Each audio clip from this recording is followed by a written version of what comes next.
हम लाते हैं talk shows और अनलिमिटेड एंटरटेनमेंट सिर्फ यूट्यूब पर। अगर आपने अभी तक हमारा चैनल सब्सक्राइब नहीं किया तो अभी सब्सक्राइब करें और बेल आइकॉन को क्लिक करके हमारी लेटेस्ट वीडियोस के बारे में अपडेट जानें।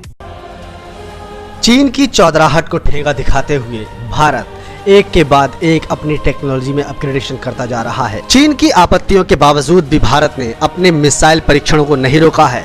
भारत ने पिछले 40 दिनों में 10 हाईटेक मिसाइलों का परीक्षण कर डाला है, जिससे चीन की रूह कांपने लगी है। और अब भारत ने किया है पृथ्वी 2 मिसाइल का परीक्षण, जिसको देखने के बाद चीन भी दहल उठा है। भारत के DRDO ने उड़ीसा के बालासोर तट से पृथ्वी 2 मिसाइल का सफल परीक्षण कर डाला है। पृथ्वी 2 मिसाइल एक बैलिस्टिक मिसाइल है। ये परमाणु आयुध ले जाने में सक्षम है और ये एक बार में कई सारे टारगेट को हिट कर सकती है। पृथ्वी 2 मिसाइल की रेंज 250 से 400 किलोमीटर तक हो सकती है। इसके अलग अलग वेरिएंट्स भारत में ही बनाए गए हैं। भारत ने पिछले 40 दिनों में ये 11वां मिसाइल परीक्षण कर डाला है, जिससे पाकिस्तान की तो नींद ही हराम हो चुकी है। पाकिस्तान में अब पाकिस्तान की सरकार के खिलाफ भी वहां की जनता में आक्रोश बैठ गया है। POK के लोग भी अब पाकिस्तान से आज़ादी मांग रहे हैं। पिछले कुछ दिनों से POK में पाकिस्तानी सरकार के खिलाफ कई सारे विरोध प्रदर्शन हुए हैं और अब की बार पाकिस्तान के द्वारा बोई गई जिहाद की ज़मीन से एक ऐसा कारनामा वहां के लोगों ने कर डाला है, जिससे सुनने के बाद पाकिस्तान पगलाया पगलाया घूम रहा है।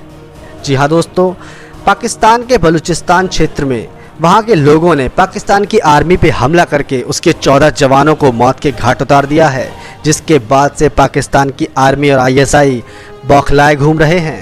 आपको दिखाते हैं ये रिपोर्ट। वज़ीर-ए-आज़म के मुआविन ख़ुसूसी मोईद यूसुफ साहब, उन्होंने भारतीय TV को इंटरव्यू दिया है और सबूत पेश किए हैं भारत की दहशतगर्दी के, किस तरह से रॉ पाकिस्तान में दहशतगर्द कार्रवाइयों में मुलव्विस रहा है। टेलीफोनिक कॉल्स की उन्होंने हवाले दिए हैं, बताया पाकिस्तान के पास सबूत है। उन्होंने बताया कि किस तरह से कुछ रकम भी खर्च हुई है पड़ोसी मुल्क के साथ मिलकर यहाँ पर ताने बाने जो मिलते हैं दहशतगर्दी। और हालिया उन्होंने कुछ वाक़यात की एग्जाम्पल्स भी दी हैं। इससे बढ़कर उन्होंने कहा जी अगर बामानी मुज़ाकरात करना चाहता है भारत तो कुछ शराइत हैं पाकिस्तान की, उसके ऊपर भारत अमल कर सकता है। अब हमारा सवाल कुछ यूं है बुनियादी अपने एनालिस्ट से कि क्या इन सबूतों पर पाकिस्तान आलमी सतह पर भारत पर पाबंदियां लगवा पाएगा, हाँ या नहीं के ऑप्शन है हमारे तमाम एनालिस्ट के पास। भट्टी साहब, आपसे इस गुफ्तगू का आगाज़ करते हैं। सोशल मीडिया पर हैशटैग ब्लैकलिस्ट इंडिया भी बड़ा चल रहा है और मुतालबा किया जा रहा है कि जिस तरह से फैटफ के महाज पर पाकिस्तान के लिए दबाव डाला, लॉबिंग की भारत ने, अब भारत को भी उसी तरह से जवाब दिया जाए इन सबूतों के को मद्देनजर रखते हुए। क्या देखते हैं आप, कैसे देखते हैं इसको? मैडम शेख, पूरी कोशिश करनी चाहिए, मिलकर कोशिश करनी चाहिए। हमारे सुस्त और निकम्मे सफारत खानों को भी कोशिश करनी चाहिए, हमारे वजीर खारजा साहब को भी एफर्ट करनी चाहिए। इमरान खान साहब अकेले ही ट्वीट कर रहे होते हैं, अकेले ही समझा रहे होते हैं दुनिया को, और सारों को भी इस तरफ तवज्जो देनी चाहिए। लेकिन मैडम स्पीकर और मैडम शेख, नरेंद्र मोदी की जात से बड़ा दहशतगर्द है कोई भारत में या दुनिया? और सबूत क्या है दहशतगर्दी का? क्या दुनिया को पता नहीं कि नरेंद्र मोदी जी कौन हैं, इनका नजरिया क्या है, वो क्या कर रहे हैं? क्या पूरी महज़ब दुनिया ने नरेंद्र मोदी पर पाबंदियां नहीं लगाई हुई थी? क्या दुनिया को पता नहीं कि वो गुजरात में क्या क्या दहशतगर्दी कर चुके और करवा चुके? क्या दुनिया को पता नहीं मोदी सरकार मकबूजा कश्मीर में क्या दहशतगर्दी कर रही है? क्या दुनिया को नहीं पता वो असम में क्या दहशतगर्दी कर चुके हैं? क्या दुनिया को नहीं पता कि वो पूरे भारत में अकलियतों के साथ क्या क्या दहशतगर्दी कर रहे हैं? क्या कलभूषण से बड़ा दहशतगर्दी का और कोई सबूत हो सकता है? इंडिया पाकिस्तान की हिस्ट्री में सर्विंग कोई अफसर भारत का पकड़ा जाए और उसका आलमी अदालत में भारत उसको ओन करे कि ये हमारा है और ये हमारा बंदा है और ये हमारा अफसर था, और उसका मुकदमा लड़े, दहशतगर्दी को ओन करे, इससे बड़ा कोई और सबूत हो सकता है? इस सो कॉल्ड मुहज़्ज़ब दुनिया को और कितने सबूत चाहिए? और कौन सा ऐसा सबूत चाहिए कि भारत दहशतगर्द करार पा सके, उस पर पाबंदियां लग सकें? लेकिन चूंकि ये मफादात की दुनिया है मैडम शेख, चूंकि मुसलमानों का खून सस्ता है, चूंकि मुसलमानों को जुर्म ज़ईफ़ी की सज़ा मिल रही है, चूंकि हम तकसीम दर तकसीम हैं, चूंकि भारत की सफारतकारी जो थी वो पिछले कई सालों से उन्होंने एक ही तरफ रखी हुई है और एफर्ट कर रहे हैं, हो सकता है भारत दहशतगर्द करार ना पाए, आलमी पाबंदियां ना लगें, मगर सबूत पेश करते रहना चाहिए, एफर्ट्स करती रहने चाहिए। ये बहुत जरूरी है। ठीक है। अच्छा, सबूतों की बात हो रही है, एफर्ट्स की बात हो रही है। बाबर सत्तार साहब, कुलभूषण केस में भारत का अगर रिस्पांस देखें, उसकी रोशनी में किस तरह से आप देखते हैं मामलात को? मुज़ाकरात के लिए शराइत रखी गई हैं, भारत आमादा होगा? भट्टी साहब, सत्तार साहब, इन्होंने बहुत खूबसूरती से सम अप कर दिया है। So I have nothing to add. सारे उन्होंने डायमेंशंस कवर कर लिए। एक बात बाबर सत्तार साहब की मुझे समझ नहीं आई, मैंने भी अपने हिस्से की बहुत ट्रैवलिंग की है। कभी किसी पाकिस्तानी सफारत खाने का बाहर जाकर पाकिस्तानियों से पूछें तो सही, सिवाय गालियों के उनके पास कुछ नहीं होता उनके लिए। ये उनकी परफॉर्मेंस है।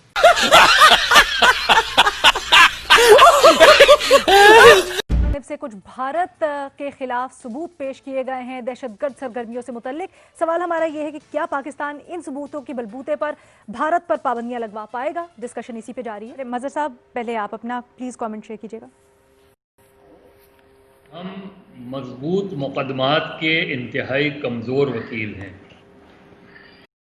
जब तक आप, दुनिया का बयानिया ये है कि ये मत देखो कि क्या, देखो कि कौन कह रहा है, और वो उसको जब आपको वो आपका जायजा लेते हैं। हम अगर एक मजबूत माशी ताकत होते ना, अगर हमारी दुनिया में वो क्रेडिबिलिटी होती, तो हम 2 साल से ग्रे लिस्ट में नहीं होते।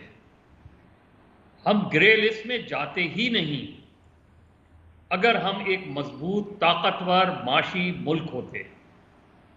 ये सारी चीजें एक तरफ, आपका एक बेहतरीन मुकदमा है, क्या मकबूजा कश्मीर में जो कुछ हो रहा है वो दुनिया को नहीं नजर आ रहा, लेकिन वो आपके नुक्ता नजर से नहीं देखने को तैयार।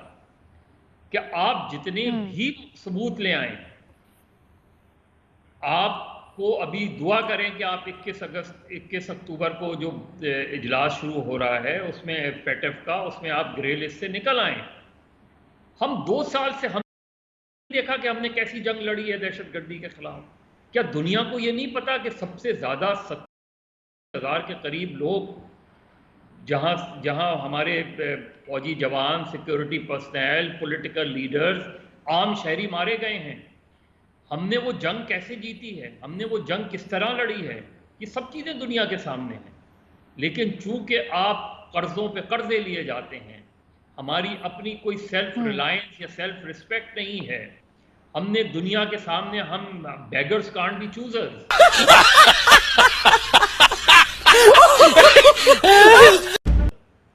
तो ये जो नुक्ता है, इसका जब तक हम तदारुक नहीं करेंगे, आप भले दुनिया में अपने आप को 7वां एटमी मुल्क कहें, लेकिन आप माशी तौर पे इतने कमजोर हैं कि ना इस्लामी दुनिया, ये सबूत जरा जाए ना सऊदी अरब के पास लेके, ये सबूत जाए बाकी OIC के पास लेके, ये सबूत जाए कि आप बाकी मगरिब को तो छोड़ें, आपकी इस्लामी दुनिया आपके साथ किस हद तक खड़ी होगी, किस हद तक वो भारत के साथ अपने ताल्लुकात को रिव्यू करें। सर, वो तो मेडल्स दे रहे हैं। तो यही तो अगर मैं आज हिरोशिमा नागासाकी के बाद जापान बन जाता, तो आज दुनिया आपकी बात सुनने को तैयार होती।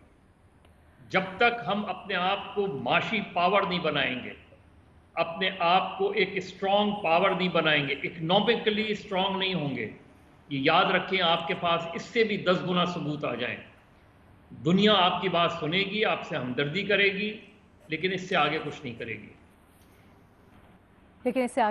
करेगी। ठीक है मुनीफ फारूक साहब, यही पॉइंट आपकी तरफ, भारत में अगर यही FATF वाला मुकदमा ले लिया जाए, ऐसा नहीं है वहाँ पे मनी लॉन्ड्रिंग नहीं होती, वहाँ पे इतने बड़े बड़े केसेस हैं। उसके बाद आज मोईज यूसुफ ने जिस तरह से सबूत पेश किए हैं कि किस तरह से मनी लॉन्डर होकर टेरर फाइनेंसिंग भी होती है, लेकिन मजहर अब्बास साहब वाली बात, वो इस्तेमाल, आपके पास जो मर्जी सबूत हो, उसको तकवीयत नहीं मिलती। तो क्या किया जाए पाकिस्तान की जानिब से भारत का ये चेहरा दुनिया को दिखाने के लिए? देख भी पाएगी? देखिए,